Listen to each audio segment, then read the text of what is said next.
إن الحمد لله نحمده ونستعينه ونستغفره ونستهديه ونتوب إليه ونعوذ بالله من شرور أنفسنا ومن سيئات أعمالنا من يهده الله فلا مضل له ومن يضلل فلا هادي له ونشهد أن لا إله إلا الله وحده لا شريك له له الملك وله الحمد يحيي ويميت وهو حي لا يموت بيده الخير وهو على كل شيء قدير ونشهد أن سيدنا وقائدنا ومؤدبنا ومعلمنا محمدا صلى الله عليه وآله وسلم أدى الأمانة وبلغ الرسالة ونصح الأمة وكشف الغمة ومحى الظلمة وجاهد في الله حق الجهاد وتركنا على المحجة البيضاء على الطريقة الواضحة الغراء ليلها كنهارها لا يزيغ عنها إلا هالك ونعوذ بالله من ذلك اللهم صل وسلم وبارك عليه يا أيها الذين آمنوا اتقوا الله حق تقاته ولا تموتن إلا وأنتم مسلمون رب اشرح لي صدري ويسر لي أمري واحلل عقدة من لساني يفقهوا قولي ربي علمنا ما ينفعنا وانفعنا بما علمتنا وزدنا علما أما بعد. Donc avant de débuter, on me demande de vous faire signe s'il vous plaît d'avancer pour faire de la place aux frères qui arrivent, juste afin de ne pas interrompre la khutba s'il vous plaît. Barakallahu fikum. Alors mes chers frères et sœurs, je suis vraiment content d'être parmi vous aujourd'hui parce que le sujet que je m'apprête à adresser avec vous me tient énormément à cœur. Et ça fait longtemps que j'espérais l'adresser avec vous, mais je voulais attendre le moment des vacances d'été. Pourquoi ? Parce que je sais que c'est le moment où il y a le plus de jeunes à la mosquée, pour la Jumu'ah, et c'est un sujet qui les concerne surtout eux, mais pas mal tout le monde en fait. Alhamdulillah, je constate sur les réseaux sociaux, ou à la mosquée, ou lorsqu'il y a des conférences, ou des activités à la mosquée, de plus en plus de jeunes qui sont passionnés par le dîn, de plus en plus de jeunes qui veulent apprendre la religion. Alhamdulillah, c'est très beau à voir. Mais comme vous le savez, dans la vie, avec toute chose, il y a des pièges potentiels dont il faut être conscient pour les éviter. Avec le format que nous avons actuellement, que ce soit les réseaux sociaux comme TikTok, Twitter ou autres, nous avons un contenu qui est de plus en plus simple, rapide, avec pas de contexte, pas de nuances. Qu'est-ce que ça fait ? C'est que nous avons de plus en plus de jeunes qui le seul contact qu'ils ont avec la religion, c'est ce contact limité, et donc ils deviennent des gens vraiment simplistes dans leur façon de comprendre la religion. Vraiment, c'est-à-dire pas de nuances, ils sont bloqués. Il a appris quelques concepts ici et là, il s'est fait toute son idée dessus. Il n'y a pas, comme j'ai dit, de nuances, de contexte, d'art de la divergence, rien. Il est vraiment rendu comme un robot. Et ça, ce n'est pas beau à voir. Je vais aller plus loin. Certains frères, tu les connaissais autrefois, ils étaient tous gentils, ils étaient souriants, il était humain, il dégageait de l'humanité en lui. Il avait des passions dans la vie, il avait un sens de l'humour, il était quelqu'un de vivant, comme j'ai dit. Il a appris quelques termes en arabe, que ce soit tawhid, minhaj, aqidah, ce genre de termes qui existent dans notre religion. Mais il en a appris quelques-uns. Il a appris la religion à travers des reels et des TikTok que tu ne sais pas d'un cheikh en particulier ou deux cheikhs en particulier. Et tout d'un coup, le jeune s'est métamorphosé complètement. Tu ne le reconnais même plus. Tu le regardes, son visage est dur comme une roche. Il ne dégage plus rien d'humain. Il est bloqué, vraiment, il ne sourit plus, il est dur. Il a une seule façon de voir les choses. C'est au point que quand tu le regardes, tu te dis, il ne dégage pas cette rahma, cette miséricorde qui est supposée se dégager de quelqu'un lorsqu'il apprend la religion. Normalement, la religion, c'est quelque chose de tellement beau que quand quelqu'un y a adhéré, ça doit se voir en lui. Mais là, subhanallah, certains te donnent l'impression que tu as envie de dire, ça, tu as envie de dire, carrément, je le préférais avant qu'il se lance dans l'apprentissage de la religion que comment il est devenu maintenant. Alors que normalement, ce n'est pas supposé. Parce qu'au contraire, on veut que tout le monde apprenne la religion. Mais ils ne te donnent pas cette impression-là. Certains, quand tu vois comment, à cause de leur façon d'apprendre la religion, ils ont changé complètement. Et bien sûr, vous êtes d'accord avec moi, le problème, ce n'est pas la religion, c'est comment eux l'ont compris. La preuve, même dans le choix des mots. Parfois, il y a des jeunes qui viennent me voir, même la façon qu'ils posent la question, ça te montre qu'il n'a rien compris à la religion. Il vient, il te pose une question sur quelque chose, il te dit, cette chose-là, est halal ou haram ? Je vais lui dire, mais mon frère, est-ce que ton avis est juste halal ou haram ? Est-ce que c'est tout noir ou tout blanc ? C'est-à-dire c'est binaire, il y a juste deux choses. Non, il y a des choses qui ne sont pas haram, elles sont juste déconseillées. Il y a des choses qui sont recommandées. Il y a des choses qui sont ni halal ni haram, ça dépend comment toi tu vas les utiliser. Il y a des choses qui sont haram pour certaines personnes, mais pour d'autres elles sont halal. Il y a des choses qui sont haram pour toi, mais dans certains cas elles deviennent halal. Ou le contraire, elles sont halal pour toi, mais dans certains cas elles peuvent devenir haram pour toi. C'est tellement plus vaste que juste cette vision simple, est-ce que halal ou haram. Mais lorsque tu n'apprends pas la religion de la bonne façon, c'est normal que tu aies cette vision simpliste. Et là, tu vois le jeune, tu es en train de le perdre graduellement, jusqu'à ce qu'il devienne, comme je l'ai dit, devienne une roche. Subhanallah, regardez juste nos savants comme ils étaient différents de ça. Si je prends l'exemple de l'imam Ahmad ibn Hanbal, rahimahullah, il avait une expression parfois lorsque quelqu'un lui posait une question sur quelque chose, il ne disait pas que la chose était haram. Il disait, je n'aime pas cette chose. Comme pour dire, je ne suis pas à l'aise avec. C'est-à-dire, parfois, on a des gens, ils vont venir, il va te poser une question vraiment précise. Il va te dire, si, par exemple, je vais dans tel endroit, mais ce n'est pas avec l'intention de faire telle chose, et que je ne fais pas telle chose, et que tu mets tellement de variables dans l'équation, est-ce que la chose, elle est quand même haram? Tu n'as pas envie de lui dire que la chose, elle est haram, parce que tu comprends ce qu'il veut dire, mais il faut qu'il comprenne qu'il ne doit pas s'approcher de ce genre de choses-là. C'est là qu'on voit la phrase de l'imam Ahmad ibn Hanbal, il disait, je n'aime pas cette chose. Comme pour dire, regardez la sagesse de l'imam Ahmad ibn Hanbal.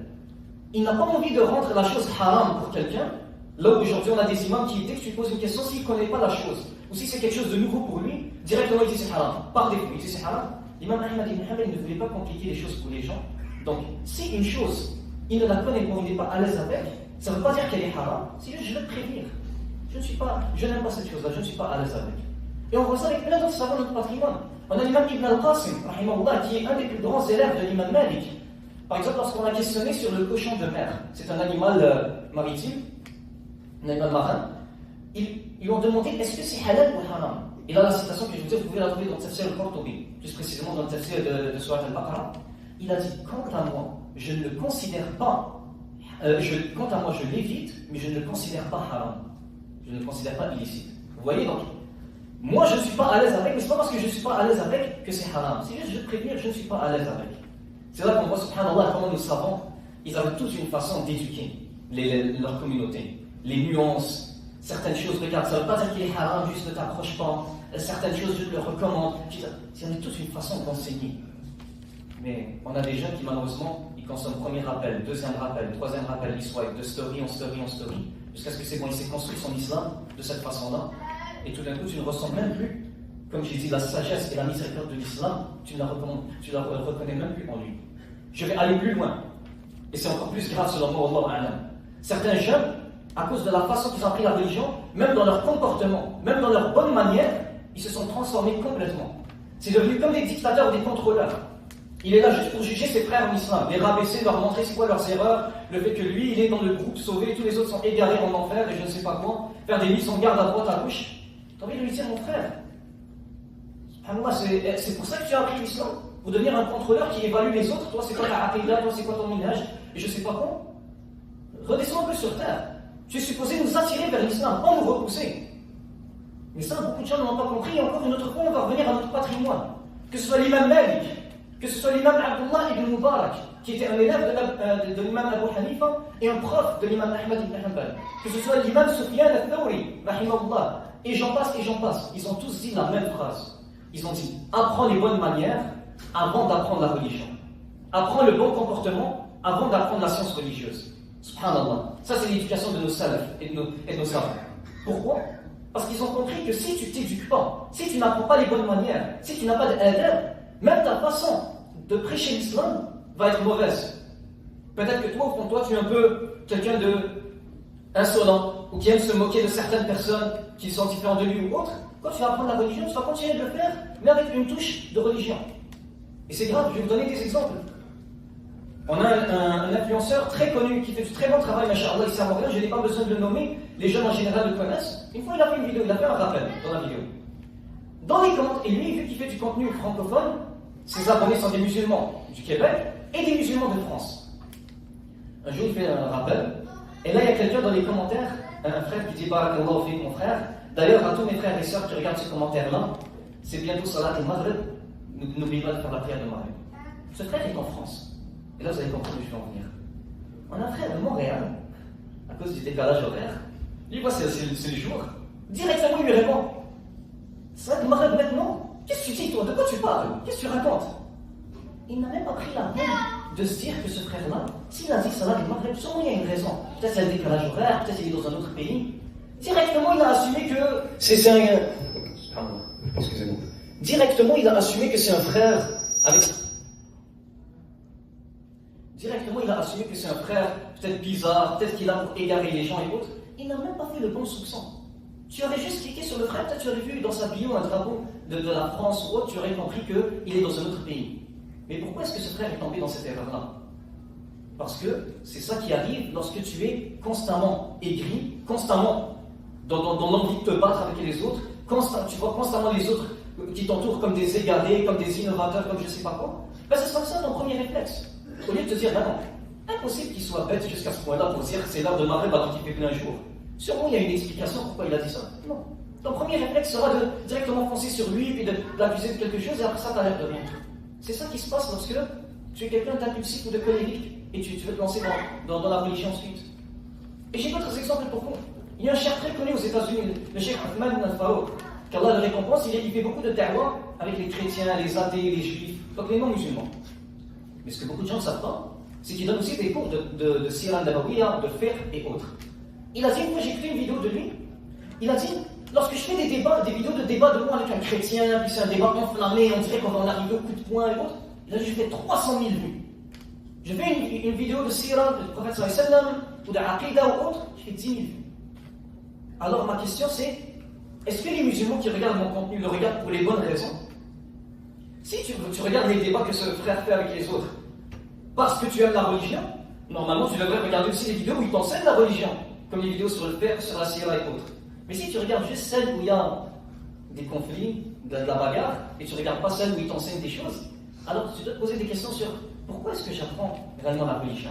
Est-ce que c'est réellement parce que c'est la plus belle chose que j'ai et je veux m'épanouir dedans, ou je veux juste une raison de avoir ce que j'appelle le drama halal? Le drama halal, c'est cette expression que j'utilise toujours pour ce genre de choses-là. Et c'est pour ça que certains frères, ils pensent que la da'wah qu'il fait, la religion qu'il apprend, ils pensent qu'il le fait pour Allah. Mais s'il s'assoit avec lui-même et il réfléchit bien comme il faut, et il va au fin fond de son subconscient, il va réaliser que peut-être, je pense que je le fais pour Allah, mais indirectement, en fait, une des raisons pourquoi je le fais, c'est juste parce que je veux une raison de montrer que moi je suis meilleur que les autres. Ou je veux une raison de pointer les erreurs des autres. Ou je veux montrer que moi je suis du groupe sauvé et les autres sont en enfer. Et donc c'est une raison pour moi de me moquer d'eux ou de les rabaisser. Tu vois, lui dire mon frère. Le prophète Mohammed sallallahu alayhi wa sallam, il nous dit « La yu'mina ahadukum hatta yuhibba li akhihi ma yuhibbu li nafsihi » Nul d'entre vous ne sera croyant. Vous ne serez pas croyant tant que tu n'aimeras pas pour ton frère ce que tu aimes pour toi-même. Et vous savez ce qui est beau avec ce hadith, c'est qu'un des plus grands savants de hadith, l'imam Ibn Hajar al-Asqalani, qu'est-ce qu'il nous dit? Il nous dit, frère, dans ce hadith, arrête, c'est pas juste les musulmans, c'est même les non-musulmans, tes frères en humanité. Pourquoi? Parce que c'est quoi que tu dois aimer le plus pour toi-même? C'est le paradis, c'est ce que tu veux le plus pour toi-même, c'est la raison pour laquelle on est sur terre, pour atteindre le paradis. Eh bien, tu dois vouloir l'islam pour les autres, pour qu'ils aient le paradis. Lorsque tu vois un kafir, un mécréant autour de toi, tu ne dois pas le regarder avec un, tu es supposé te dire, j'aurais tellement voulu qu'il ait l'islam et qu'il puisse aller au paradis et être heureux. Je veux pas qu'il reste dans la mécréance et qu'il aille en enfer. Tu es supposé vouloir le bien pour lui. Mais est-ce que c'est l'impression que certains te donnent lorsqu'ils te font la terre? Pas toujours. Pas toujours, malheureusement. Et vous savez, l'humain est vraiment étonnant. Subhanallah. On a des frères qui veulent tellement avoir une raison d'attaquer les autres ou de rabaisser leurs frères en islam, qui vont même parfois te citer des paroles de certains savants qui ont attaqué d'autres savants, pour dire, tu vois, il l'a fait, ça veut dire, j'ai le droit de le faire aussi. Subhanallah, les savants ne sont pas parfaits. Ok, toi tu as trouvé des cas où des savants ont insulté d'autres savants. Moi je peux te citer des cas où des savants ont complimenté d'autres savants. Pourquoi tu as pris ça et tu n'as pas pris ça? Il y a un imam, je ne vais pas le nommer parce que je ne veux pas lui faire de publicité ici sur même pas. Il est très connu lui aussi sur les réseaux sociaux, dans le monde anglophone. Il était souvent, quand il parle, que ce soit avec les non-musulmans ou les musulmans, quand il débat avec eux, il parle avec un ton sarcastique, comme pour se moquer d'eux et pour les rabaisser. Et un jour, un musulman l'a confronté sur ça. Il me dit, mon frère, écoute, on est des frères en islam. Pourquoi est-ce que tu parles d'une façon comme pour ridiculiser tout ce que je dis? Devinez quoi? Ce cheikh, c'est juste qu'il lui a sorti une phrase vraiment loin d'un compagnon qui aurait une fois, c'est écrit dans un livre quelque part, que ce compagnon a déjà parlé sarcastiquement à quelqu'un. Et donc il a dit, tu vois, donc si lui il l'a déjà fait, ça veut dire que j'ai le droit de le faire moi aussi, c'est quelque chose qui se fait. En un mot, forceur. C'est un forceur. C'est-à-dire que tu es prêt à creuser vraiment loin pour trouver la moindre citation qui va aller dans ton sens pour te donner raison de faire ce que tu as envie de faire, c'est-à-dire rabaisser les autres. Si vous pouvez vous avancer, faire un peu plus de place, s'il vous plaît. J'ai envie de dire à cet imam, ok, je pourrais te citer moi des dizaines de citations de savants qui ont respecté des savants qui étaient en divergence avec eux. Pourquoi tu n'as pas pris ça? Pourquoi tu as pris la seule chose qui justifie le mal que tu fais? Je vais aller plus loin. Vous risquez plusieurs risques d'être choqués. Le compagnon Abdullah ibn Abbas, qui est le compagnon qui avait le mieux compris le Coran, il a dit une phrase. Ça pourrait choquer certains parmi nous. Il a dit, si Pharaon, celui qui a dit Ana rabbukum al-a'la, le plus grand ennemi d'Allah, il a dit si Pharaon était vivant et il me disait Barakallahu fik, je lui dirais wa fik. Comme je lui souhaiterais à lui aussi, mais il est décédé. Vous n'êtes pas obligé de me croire sur parole. C'est une citation dans Adab al-Mufrad, déclarée comme étant authentique, sahih. Allez la vérifier. Dans Adab al-Mufrad de l'imam al-Bukhari, il a dit même si Pharaon lui-même me dit Barakallahu fik, par respect, je lui rendrai, je lui dirai wa fik. Ça, c'est jusqu'à ce point-là. Avec Pharaon, l'ennemi d'Allah. Que dire entre nous, les frères? Le prophète Mohammed en guerre, avec du sang qui sort de sa bouche, et les compagnons ils disent fais des doigts, maudis les associateurs qui t'ont fait ça. Il a dit je n'ai pas été envoyé pour maudire les gens. Et on a des musulmans qui, avec d'autres musulmans, j'ai vu qu'Allah lui casse le dos, qu'Allah lui fasse ci, qu'Allah lui fasse ça, que la malédiction soit sur cet égaré innovateur.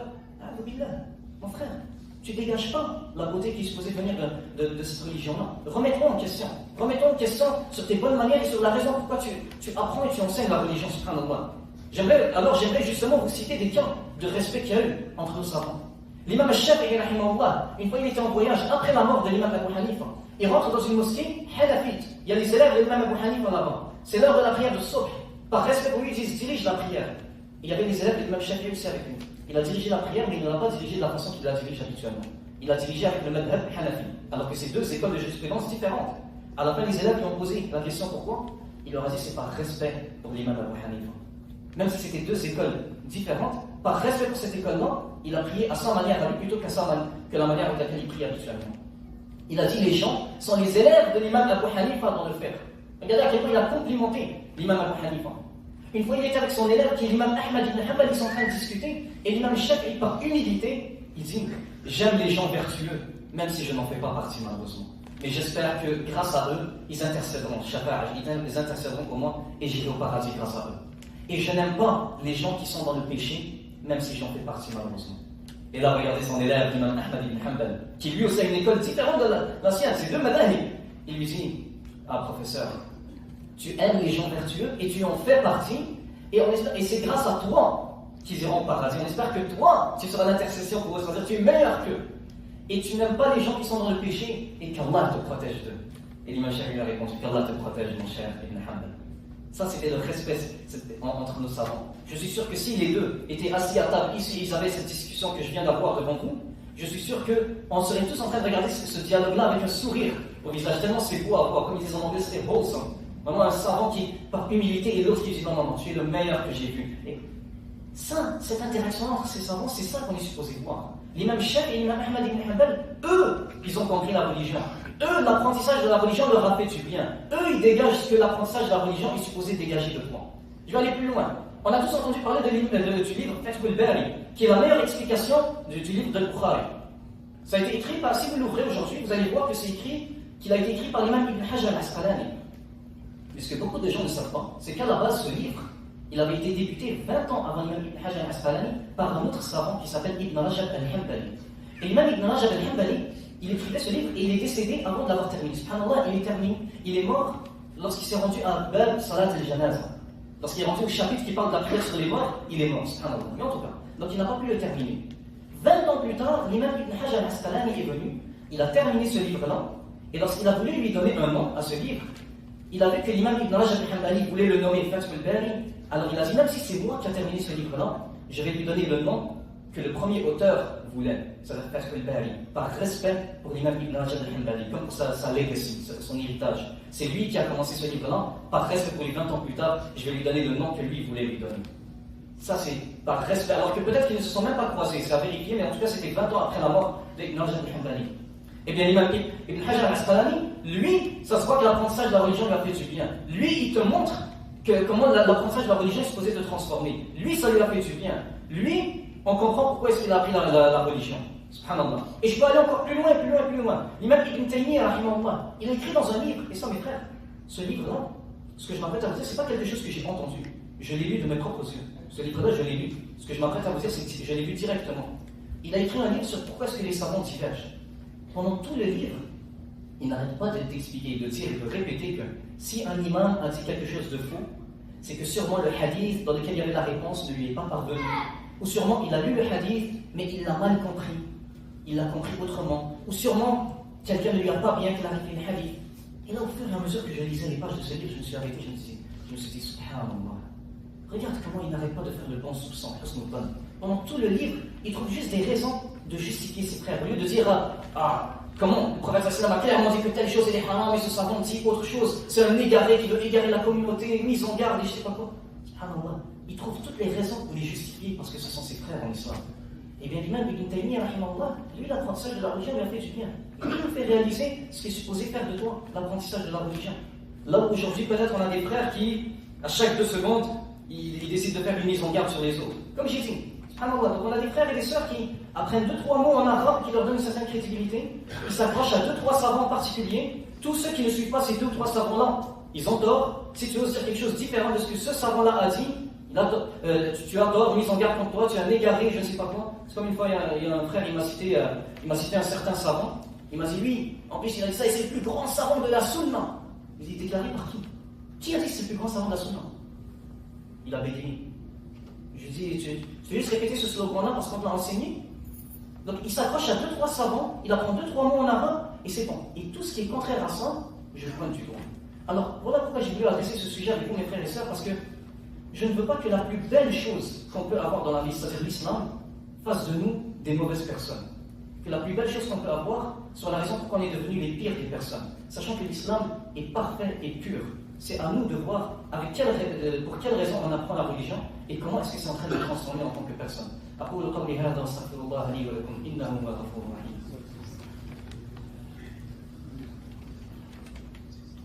بسم الله الرحمن والصلاة والسلام على من لا نبي بعده. أما بعد. Il reste tellement à dire sur ce sujet, mais subhanallah, je vois que le temps file. Alors je vais aller rapidement. Certains frères et sœurs me demandent quel cheikh je devrais écouter. Moi, je ne leur donne pas de nom. Je ne leur dis pas tel ou tel cheikh. Mais je leur donne certaines lignes directrices. J'ai fait une vidéo il y a longtemps sur Instagram pour les jeunes. Je dis déjà, première chose, premier red flag, premier signal d'alarme. Tu vois un cheikh qui fait des mises en garde sur tout ce qui bouge. Tout le monde a tort sauf lui. Lui, il a une maladie mentale. Tu n'écoutes pas. Tu n'écoutes pas parce que lui, si les gens sont d'accord avec lui, il va sentir quelque chose de louche, de bizarre. Non. Je dois être contre tout le monde pour sentir que je suis sur la vérité. Deuxième chose, un vrai savant, le meilleur savant que tu peux suivre, c'est celui qui arrive à créer en toi l'amour d'Allah, l'amour de l'islam et l'amour du prophète Mohammed alayhi afdalu salatu wa taslim. Il est capable de créer ça en toi, c'est parfait. À tous ceux qui veulent se lancer dans la da'wah aujourd'hui, tous les parents ici qui aimeraient enseigner l'islam à leurs enfants, croyez-moi, si tu es capable de semer dans le cœur de ton fils ou des gens autour de toi l'amour d'Allah, juste assieds-toi sur le côté et regarde-le. Par lui-même, avec passion, il va se jeter vers l'islam. Mais certaines personnes, ce n'est pas ce qu'ils décident de faire. On a par exemple une citation depuis que je suis tout jeune, on ne cesse de me la répéter. Ils disent, Omar ibn Khattab a dit, si une seule personne allait en enfer, j'ai peur que ce soit moi. Depuis que je suis tout jeune, on me répète cette phrase-là et on s'arrête là. Oui, c'est vrai qu'il a dit cette phrase-là. Mais il dit la suite aussi. Il a dit, si une seule personne allait au paradis, j'ai espoir que ce sera moi. Pourquoi tu dis juste celle qui est sévère et tu ne dis pas l'autre phrase? Parce que vous savez ce que ça crée? C'est que, est-ce qu'un de nous sera capable d'atteindre le niveau de Omar? Jamais. Peu importe combien de bien on fait, on ne sera jamais du niveau de Omar ibn Khattab. Eh bien, tu vas te dire que si je ne serai jamais capable d'être du niveau de Omar ibn Khattab, et que lui-même il se dit si une seule personne va aller en enfer, ce serait lui, alors moi, c'est perdu d'avance pour moi. Et ça, je l'ai vécu. Wallah al-Azim, dans une mosquée, un jeune de la communauté, dans la drogue, dans la délinquance, dans la criminalité. Il m'a regardé, il m'a dit, quand tu là, si c'est comme ça, moi l'enfer, je vais plonger dedans. Il m'a fait un signe de plongeon comme dans une piscine. Il m'a dit, je vais plonger tête première. Parce qu'on n'a pas donné l'autre côté de la médaille aussi. Ou par exemple, certains te disent, Omar a dit, la solitude vaut mieux être seul que mal accompagné. Oui, c'est vrai qu'il a dit ça. Mais pourquoi tu ne dis pas la suite de la citation? Il a dit, vaut mieux être seul que mal accompagné, et vaut mieux être bien accompagné que seul. Et les amis vertueux sont nécessaires dans les moments de difficulté. Pourquoi tu ne dis pas ça? Pourquoi tu prends juste cette partie-là, tu la mets sur les réseaux sociaux? On est toujours juste négatif. Et après ça, tu vois le jeune, tout d'un coup, il s'isole. C'est vrai, les gens sont juste des pécheurs autour de moi. Les gens, c'est des loups. On est dans une époque de fitna, il s'isole, il ne sourit plus, il devient... Mon frère, Tu as la chose la plus belle qu'un être humain peut avoir, c'est l'islam. Montre-le en toi, subhanallah. Respire un peu.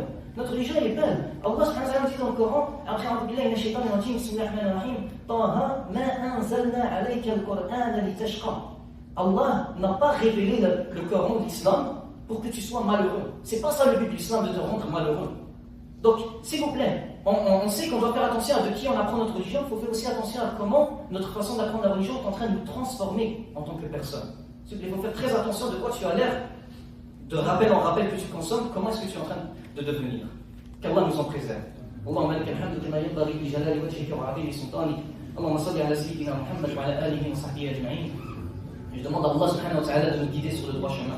Je demande à Allah subhanahu wa ta'ala de préserver notre foi. Je demande à Allah subhanahu wa ta'ala de nous permettre d'apprendre la religion de la bonne façon. Je demande à Allah subhanahu wa ta'ala de nous donner les bonnes manières. Je demande à Allah subhanahu wa ta'ala de faire de nous des causes pour l'union des musulmans et non des causes de la division entre musulmans. Je demande à Allah subhanahu wa ta'ala de préserver nos frères et sœurs partout sur ce globe. Je demande à Allah subhanahu wa ta'ala d'accompagner nos frères et sœurs en Palestine. Je demande à Allah subhanahu wa ta'ala de leur donner la patience et la victoire. Et je demande à Allah subhanahu wa ta'ala de détruire leurs oppresseurs. أعوذ بالله من الشيطان الرجيم بسم الله الرحمن الرحيم والعصر إن الإنسان لفي خسر إلا الذين آمنوا وعملوا الصالحات وتواصوا بالحق وتواصوا بالصبر اللهم اجعلنا الذين آمنوا وعملوا الصالحات وتواصوا بالحق وتواصوا بالصبر سبحانك اللهم وبحمدك نشهد أن لا إله إلا أنت نستغفرك ونتوب إليك